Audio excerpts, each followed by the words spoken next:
La Dosis, tu podcast de ciencia. Dirige George Gaitán. La Dosis.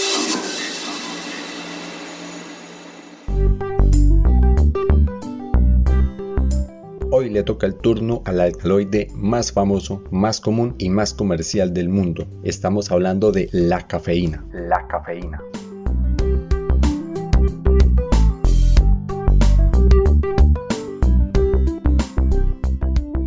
Y de entrada les digo que este cuento de la cafeína tocó en 2 capítulos porque aquí hay mucho para contar. Entonces hoy nos dedicamos a la cafeína desde el café.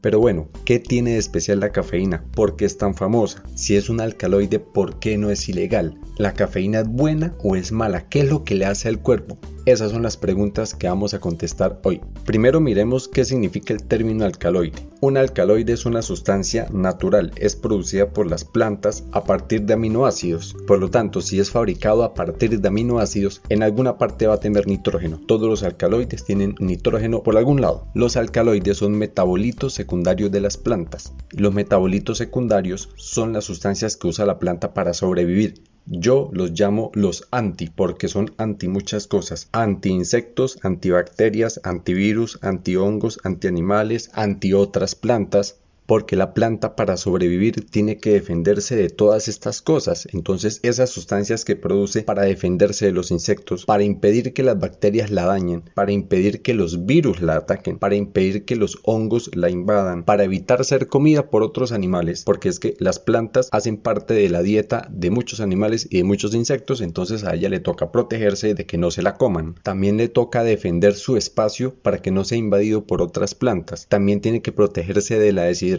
porque ellas también se deshidratan con el sol. Debe comunicarse con otras plantas, a veces entre macho y hembra para aquello de la reproducción, y aparte de eso debe atraer sus polinizadores. Entonces, ¿cómo hace la planta para estas funciones? Pues fabrica unas sustancias y las libera para atraer el insecto que la va a polinizar, o la libera para espantar el insecto que se la va a comer, o la libera para comunicarse con otras plantas que están cerca, porque ellas no pueden hablar, entonces tienen que hacerlo a través de sustancias químicas. Este proceso de comunicación entre plantas se llama alelopatía, por si quieren buscarlo. Entonces, dentro de todos los metabolitos secundarios de una planta, o sea, dentro de todas las sustancias que hacen estas cosas y muchas más, hay una familia que son los alcaloides, solamente una familia de tantas que componen el grupo de metabolitos secundarios. Y dentro de esos alcaloides, solamente un grupo son las xantinas. O sea, pues hay muchos alcaloides, pero uno de esos grupos que hace parte de los alcaloides se le denomina xantinas. Es una familia química y dentro de esa familia uno de sus integrantes es la cafeína. La cafeína está presente en la planta del café, pero la planta del café no es la única que tiene cafeína. De hecho, el té y el cacao también tienen cafeína, pero dentro del té y dentro del cacao hay otras sustancias en mayor cantidad y de ellas hablaremos en otro capítulo.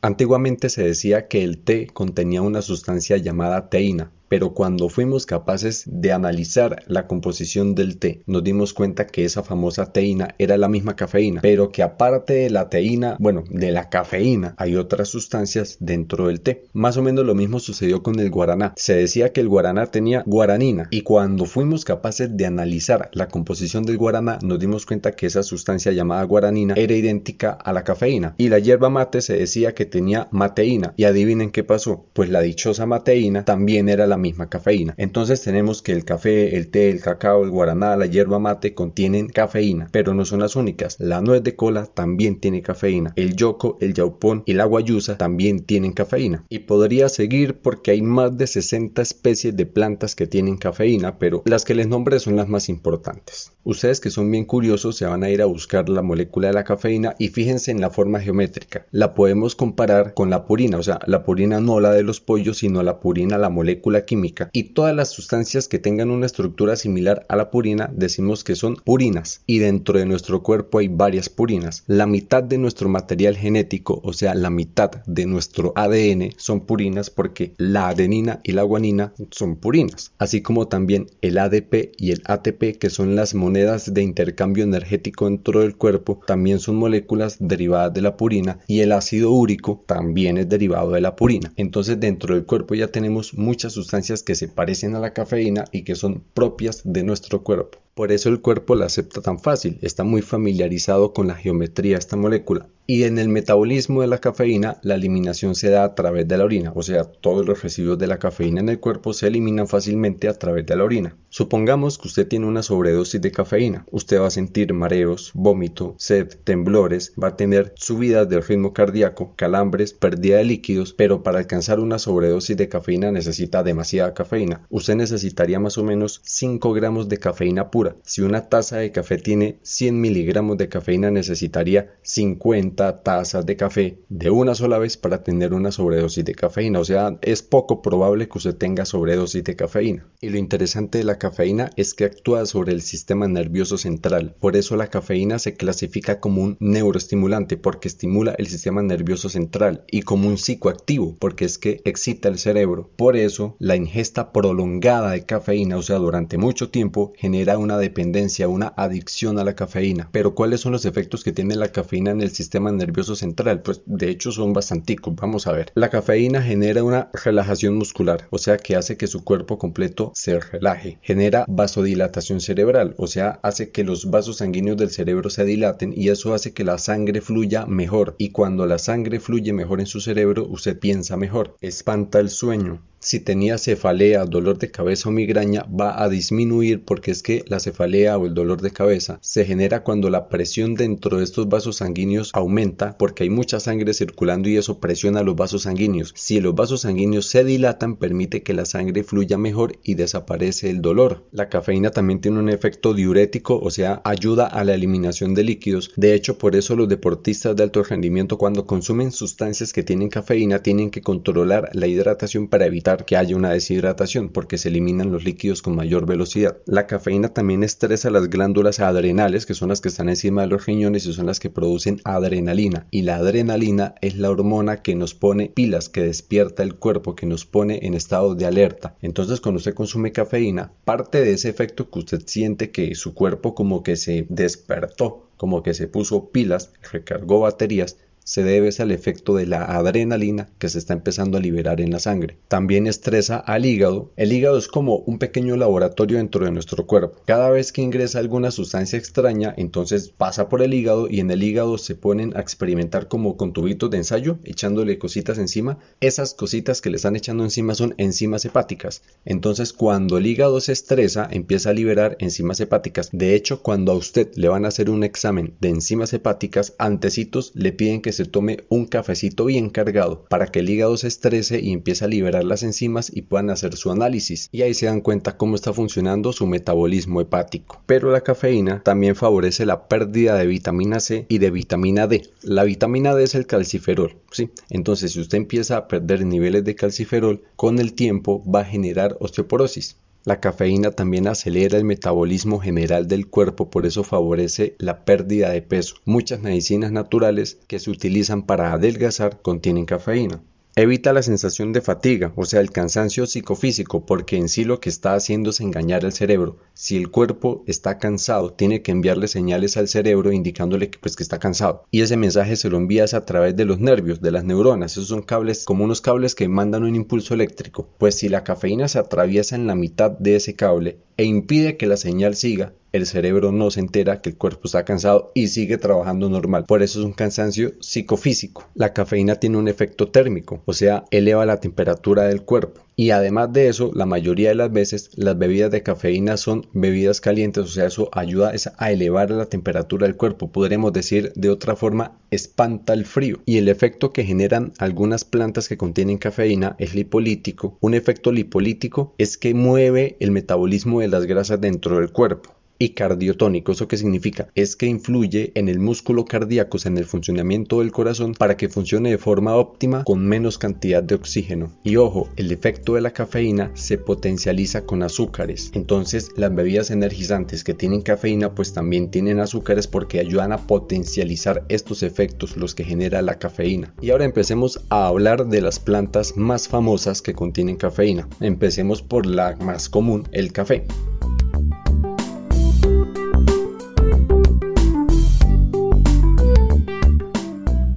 El origen del café se lo pelean. La historia más famosa nos habla de Etiopía, lo que ahora es Yemen. Dice la historia que un pastor llevaba a sus cabras a pastar y él notaba que cuando las cabras consumían las hojas y los frutos de cierto árbol, porque es que la planta del café es como casi un arbolito del tamaño de un ser humano, más alta, más bajita, depende de la variedad, pero él notaba que cuando las cabras consumían los frutos y las hojas de ese arbolito se ponían hiperactivas. Imagínese usted lidiando con una manada de cabras hiperactivas. Él, sumamente intrigado, se llevó unas hojitas y unos frutos para la casa y preparó una infusión en agua caliente y se la tomó y sintió el efecto. Le llamó la atención ese efecto, entonces se lo llevó a unos monjes. Los monjes hicieron lo mismo, prepararon la infusión con la hoja y con los frutos y sintieron el efecto, pero no les gustó el sabor porque era amargo. Entonces cuando la probaron no les gustó, para el fuego, o sea, la echaron al fuego. Pero cuando ya estaba en el fuego, los frutos del café empezaron a soltar el aroma típico del café y eso sí les llamó la atención. Entonces desde ahí salió el proceso de tostación del café, porque es que el café no se prepara con el fruto que se extrae directamente de la planta del café. Toca poner a secar el fruto y hacer el proceso de tostación y molienda. Entonces ahí empezó y esa era la historia más común.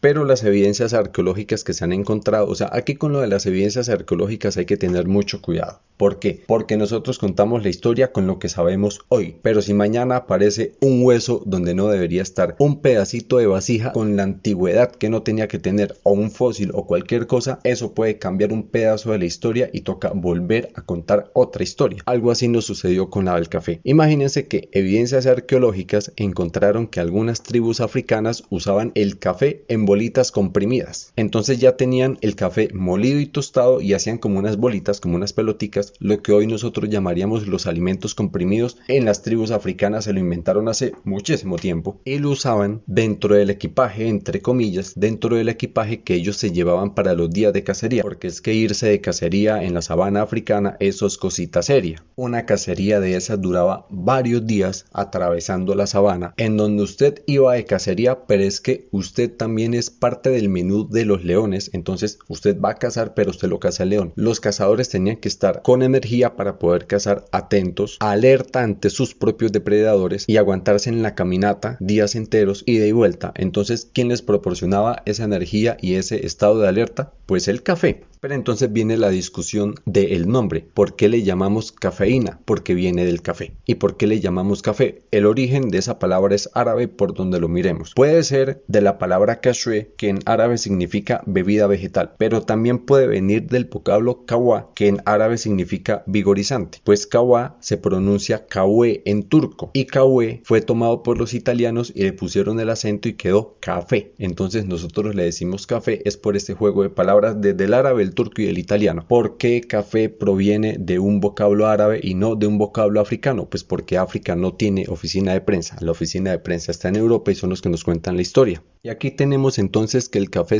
fue del mundo árabe y los árabes tenían una particularidad en su cultura. Ellos con el alcohol no se lavan. Y entonces si nosotros miramos nuestra cultura, el alcohol es un eje social. Ellos cómo hacían para suplir esas necesidades sociales que hoy suplimos con el alcohol. Ellos lo hacían con el café. De hecho, ellos fueron los que crearon las cafeterías y las cafeterías eran parte de la vida social. Y el café fue tan importante que incluso habían leyes que le permitían a las mujeres divorciarse si sus esposos no les daban su ración diaria de café. O sea, hasta allá llegaba la vaina. En India lo utilizaban en sus ceremonias religiosas. En el mundo musulmán se difundió muy rápido, pero entonces allá sí les causó mucha curiosidad porque cuando una persona deja de tomar café, cambia su estado de ánimo y empieza a necesitar esa bebida. Eso les dio muy mala espina y empezaron a prohibir el café. El consumo del café en el mundo musulmán fue prohibido. Después del mundo árabe, el café fue disipado por el mundo por los holandeses. Los holandeses se lo llevaron a Europa, a América, y el café empezó a popularizarse en Europa desplazando un poco el té, pero por los mismos efectos de adicción que generaba, en Europa fue prohibida la bebida del café. Y fueron los holandeses los que lo trajeron a América, a Jamaica, a Brasil. Mucho después ingresó a Colombia, pero en sí los que lo masificaron por el mundo fueron los holandeses. Pero en la historia de los últimos 2 siglos podemos decir que hay 4 factores que masificaron el consumo del café. Empecemos por algún lado. Estados Unidos tenía una influencia europea muy marcada y pues eso incluía que en Estados Unidos se tenía la tradición del té, entonces en Estados Unidos se consumía té. Obviamente en Europa el té lo miraban muy de lejitos porque era de China, entonces le tenían muchos impuestos y el té en Europa era costoso. Ahora asúmele el viaje en barco hasta América, pues aquí era más costoso todavía, tanto que en alguna ocasión el té llegó con tantos impuestos y tan caro a Estados Unidos que se generó el episodio que nosotros conocemos como la rebelión del té. Cogieron los cargamentos de té y los tiraron al océano y desde ese momento se desestimuló el consumo de té en Estados Unidos y ese mercado que quedó vacío fue suplido por la cafeína, en ese entonces pues por la cafeína del café, y empezó a consumirse café en Estados Unidos, donde tenían los cultivos de café en Jamaica y en Brasil. Y es que el café tiene una particularidad para su cultivo. Usted se para en la línea ecuatorial y busque los trópicos, los dos trópicos. Entre los dos trópicos, mirando desde la línea ecuatorial, están los pisos térmicos y las condiciones climáticas ideales para que el café se pueda cultivar, porque en el café influye todo, del clima, la humedad, la intensidad del sol, las precipitaciones, el suelo, la presencia de otras plantas, todo eso influye en el café y se generan diferentes variedades de café. Otro suceso, la guerra civil estadounidense, porque tener soldados en el frente de batalla con esas caminatas tan largas que tenían que dar en ese entonces, eso genera un agotamiento físico. El estrés de la batalla como tal y los turnos de vigía, todo eso hace que la tropa se vaya agotando y el café podía combatir esos tres factores, entonces el café se volvió indispensable en el frente de batalla. Y así como lo fue en la guerra civil estadounidense, también lo fue en la Primera Guerra Mundial. Y entonces en la Primera Guerra Mundial, cuando empezó la guerra de trincheras, entonces teníamos soldados sometidos a un alto nivel de estrés porque es que estaban ahí en la trinchera y el enemigo disparándoles en la cabeza, hacinados, con la compañía de plagas, y allá hace invierno, entonces las trincheras llenas de agua y aparte de eso invierno, con ese frío. Todas esas condiciones hicieron que el café se volviera indispensable en las trincheras de la Primera Guerra Mundial, porque es que si usted tiene estrés, el café le relaja el cuerpo y le ayuda a pensar mejor. Si usted tiene frío y hay mucha humedad, el efecto térmico del café le espanta el frío. Si usted tuvo largas caminatas o largas jornadas de trabajo haciendo las trincheras, el café disimula o engaña al cerebro para que no sienta ese agotamiento físico, y si le toca hacer vigías por mucho tiempo, el café le espanta el sueño. Entonces dése cuenta que el café encontró aquí un mercado y se volvió indispensable. Y no podemos dejar por fuera a la revolución industrial, porque es que un empleado tenga turnos de 16 horas le genera un cansancio físico, y ese trabajo en las maquilas, ese trabajo monótono haciendo siempre lo mismo, todos los días lo mismo, genera un agotamiento mental. Y entonces ¿qué hace el café? Pues combate el agotamiento físico, aunque sea engañando el cerebro, pero lo combate, y combate el agotamiento mental. Entonces el café se volvió indispensable en los empleados de las maquilas. Entonces estos factores masificaron el consumo del café, porque la gente empezó a necesitar el efecto de la bebida del café, pero esos beneficios pasan a una cuenta de cobro, y es que el café, por la cafeína, genera una adicción. Y como ya había tanta gente necesitando los efectos del café, se masificó el mercado y vino un problema, la estandarización del café, porque si usted le cambia las condiciones climáticas a la planta del café, va a cambiar su sabor y va a cambiar el efecto. Entonces para la estandarización tocó clasificar las plantas del café por variedades, empezar a controlar el proceso de secado, de tostado y de molienda, y todas las condiciones del cultivo en sí, pues la intensidad del sol, las lluvias, los abonos del suelo, la presencia de otras plantas, porque todo eso influía finalmente en la calidad del producto final. Y ahora sí podemos decir por qué es tan famosa la cafeína, porque está en muchas plantas y por el efecto que produce. Nosotros necesitamos ese efecto, y hubo unas circunstancias en la historia que masificaron su consumo. ¿Que la cafeína es un alcaloide? Sí, es un alcaloide, y en algún momento fue ilegal, pero ahora es legal y genera unos efectos muy buenos en el cuerpo humano en cuanto al manejo de las cefaleas, los dolores de cabeza, ayuda a relajar el cuerpo, tiene el efecto diurético, ayuda a perder peso, pone el cuerpo en estado de alerta, pero también tiene unos efectos no tan buenos como es la adicción, la pérdida de vitamina D, de vitamina C.